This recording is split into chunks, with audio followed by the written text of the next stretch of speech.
Picture this, right? It's 2 a.m. on July 23rd. You're in Seoul's Yongsan district. Oh, dead of night. Yeah, exactly. The cameras are finally off, the stage lights are down, and the screaming crowds are just a memory.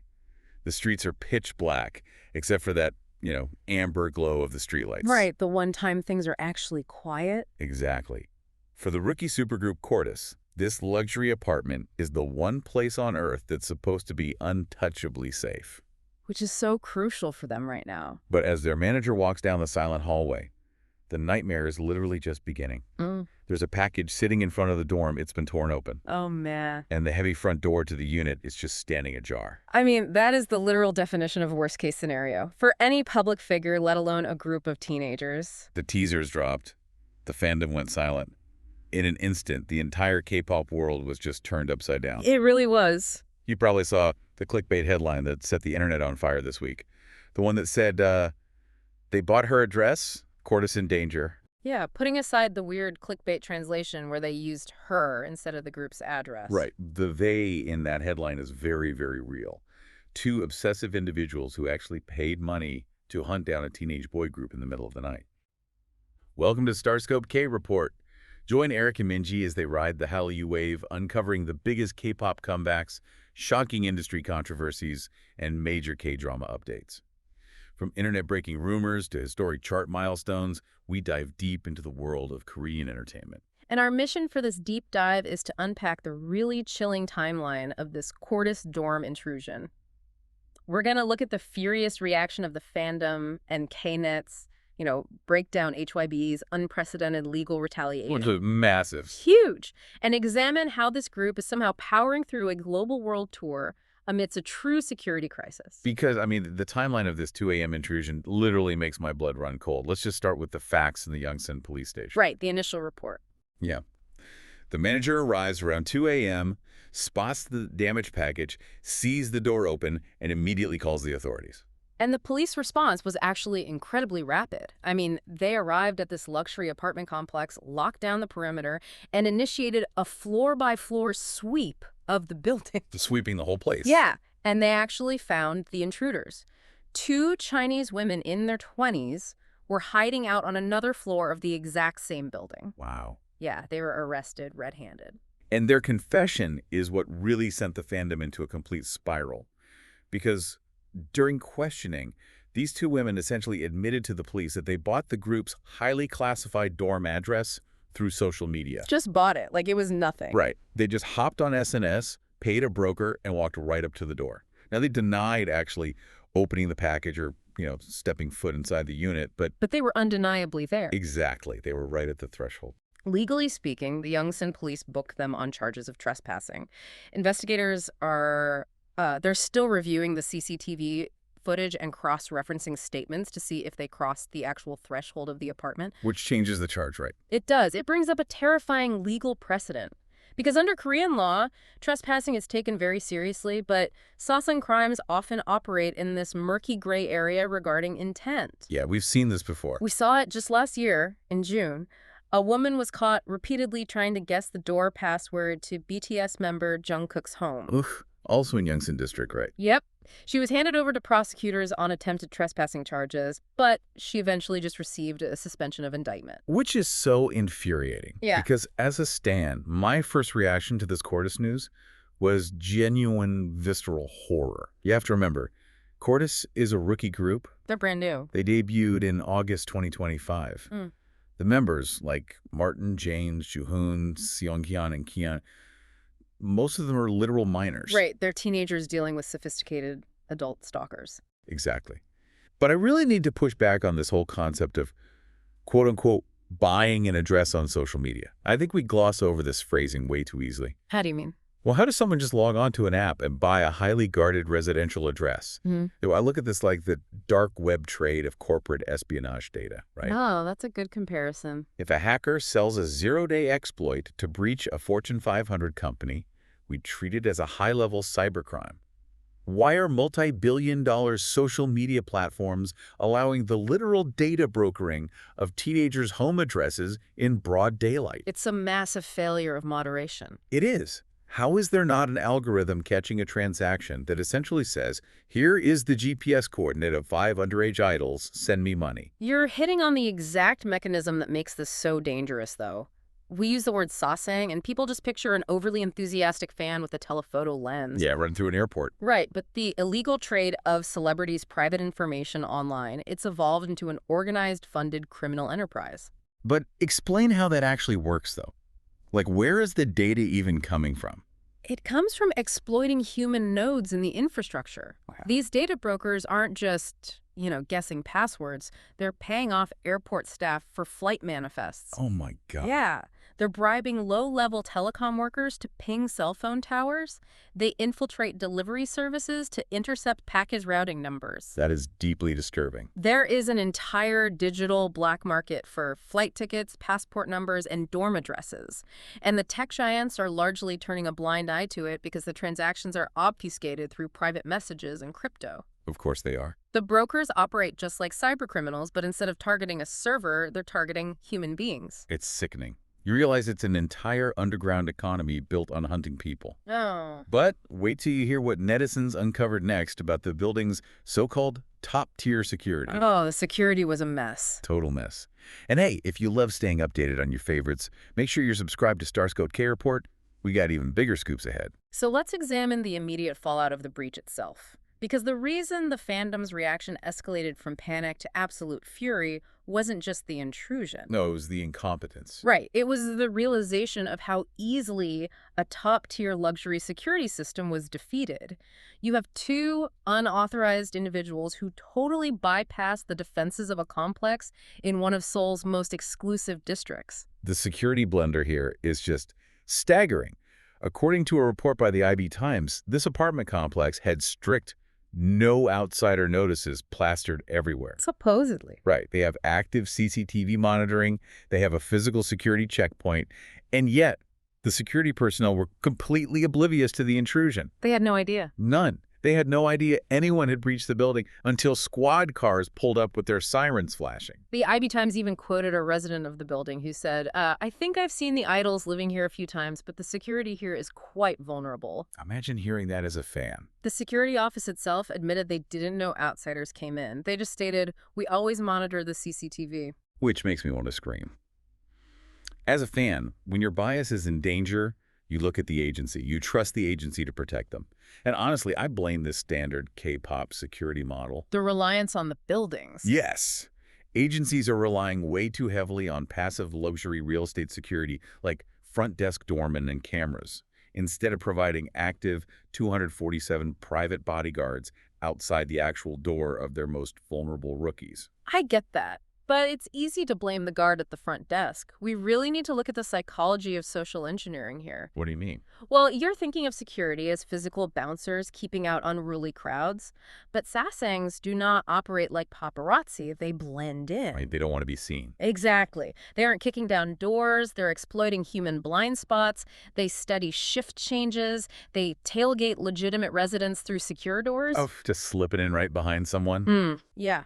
They forge delivery uniforms. A luxury complex doorman is trained to look for obvious threats, not a highly coordinated syndicate that has spent 3 months studying the exact angle of the lobby cameras. Okay, that makes sense from a tactical standpoint. But it doesn't excuse the lack of a final barrier. If the perimeter is breached, there still needs to be someone standing between the stalker and the artist's front door. That's a fair point. And when this news dropped, the domestic and international reactions reflected that exact frustration.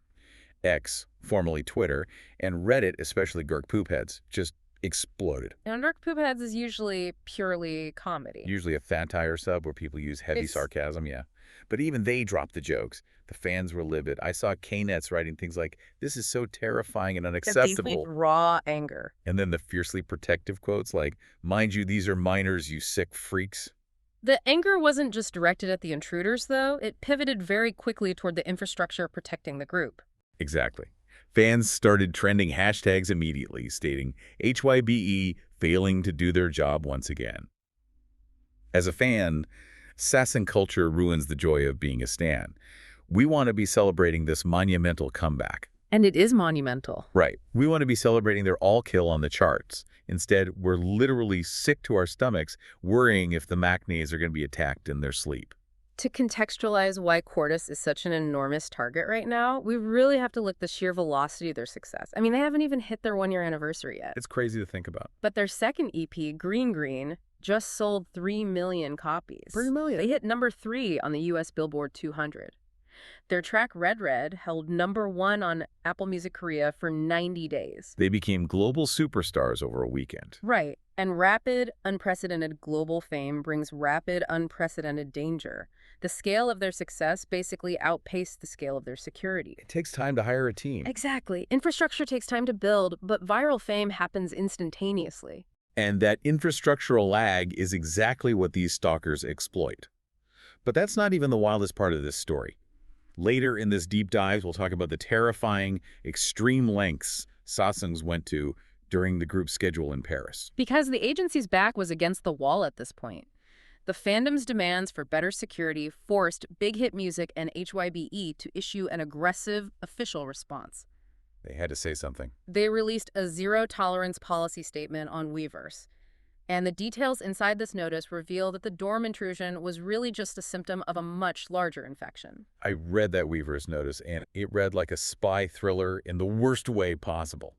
Big Hit Music revealed that during CORTIS's recent schedule in Paris, Sasaengs attached small GPS tracking devices to the members' vehicles. And this is so next-level terrifying. GPS trackers. They used local drivers to relentlessly follow the boys' private, personal schedules across a foreign city. This is where we see the escalation from digital stalking to physical, sophisticated surveillance. I mean, attaching a GPS tracker requires physical proximity to a secure vehicle. You have to literally walk up to the car. Yeah, it requires an understanding of the group's logistical movements before they even happen. But how is that even possible on foreign soil? You would think an international tour would offer some kind of buffer. In many ways, foreign schedules are actually more vulnerable. Really? Yeah. Think about it. When an agency travels abroad, they're relying on local contractors, local drivers, and rented vehicles. They don't have the home court advantage of their own vetted fleet like they do in Seoul. Oh, so there's more chaos. Sasaengs exploit that transitional chaos, and the statement went further. The agency detailed how fans are using forged IDs to bypass security at fan signing events. Forging IDs. And they're illegally acquiring flight ticket information to book the exact same flights as the artists. That is an inescapable proximity exploit. They are paying thousands of dollars just to bypass the one physical barrier left track of the idols in an airplane cabin for 14 hours. Nowhere to run. Big Hit noted that some individuals who were already banned for violating fan etiquette were found wandering inside the members' hotel and moving close to the artists' seats on airplanes. But Big Hit is bringing down the legal hammer now.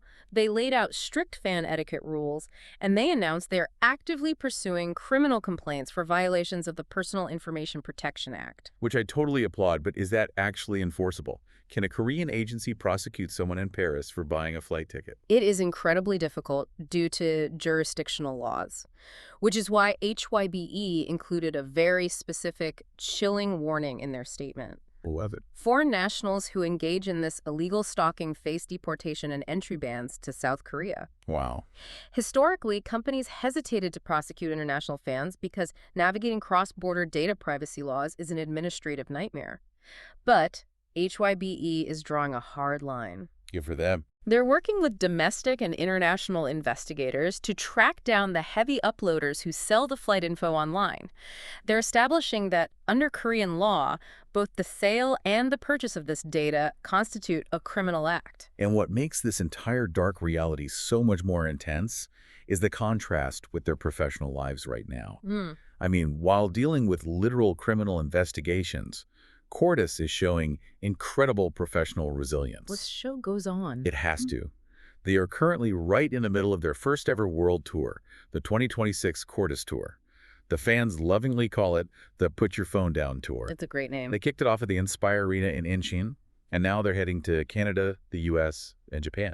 The logistics of executing a global tour are staggering on a good day. You're moving dozens of staff, enormous set pieces, and coordinating with international promoters across multiple time zones. It's a traveling circus. Right. Now, layer on top of that the fact that you are actively fighting international stalkers, conducting police investigations, and sweeping vehicles for GPS trackers in foreign countries. It's a logistical nightmare. Yet they're pushing forward, even preparing for a global cinema milestone. Yes, the 2026 CORTIS tour in LA live viewing.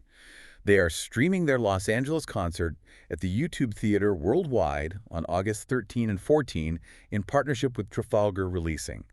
It's a huge moment for their career. And it really highlights the sheer scale of their operation. A live global broadcast requires absolute perfection. There is no room for error, technical or otherwise. Which gives me this profound sense of pride, but also just incredible heartache. Yeah. Because these boys, our biases, have to step out onto that stage, look at thousands of screaming people, put on a brave face, execute perfect choreography, and deliver a flawless performance. All while under immense pressure. All while dealing with severe psychological stress behind the scenes. Yeah. They know that the person who bought their home address could be standing in the front row. The psychological toll of that cognitive dissonance, feeling the most loved and the most hunted at the exact same moment, is immense. It really is. And this brings us to a really critical, maybe controversial thought. I want to look at the root cause of this. At what point does the idol-fan connection that is heavily promoted by these agencies actually fuel this parasocial obsession? That is the absolute core of this entire issue. The K-pop industry's business model relies fundamentally on monetizing intimacy. Exactly. We have apps like Weverse and Bubble, where idols send good morning messages that are designed to look like private text messages. It creates a false bond. We have live streams from their actual bedrooms. We have fan signs where idols hold hands with fans and act like romantic partners. Are the companies themselves partially responsible for blurring the lines of access? It's a valid question. They are actively engineering an environment that makes these stalkers feel like they are owed physical proximity. It's a systemic tension. You just cannot sell the illusion of a best friend and then be shocked when someone tries to show up at your house. No, you really can't. When you sell the illusion of a deeply personal relationship, a small, unstable percentage of the consumer base will take that illusion literally. It's inevitable. The agencies profit astronomically from the parasocial bond. Fans buy 3 million albums because they feel a personal duty to support the artists.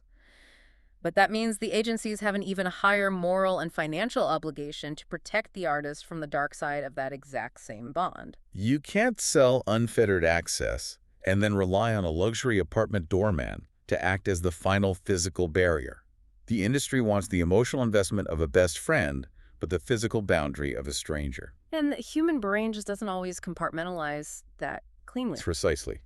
If you're going to engineer digital intimacy, you have to engineer physical security that scales at the exact same rate. It's the only way forward. Hey, if you want more deep dives into the complex realities behind the glamour of the industry, hit that subscribe button so you never miss a KT update. If we connect all of this to the bigger picture, it leaves us with a pretty dark question for the future of the industry.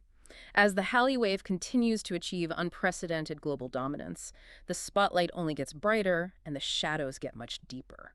It really makes you wonder about the ultimate price of the Hallyu wave. As agencies push for deeper parasocial monetization, will this constant, terrifying surveillance force a permanent change in how idols live? It might have to. Will the next generation of stars have to live in isolated, fortress-like compounds, entirely cut off from normal society, just to survive their own success? It's a heartbreaking thought that the bigger you get, the smaller your world has to become. You've been listening to Starscope K-Report, where Eric and Minji bring you the stories shaping K-pop, K-dramas, and the global Hallyu wave. Thanks for tuning in, and don't forget to subscribe for more stories that keep the stars shining.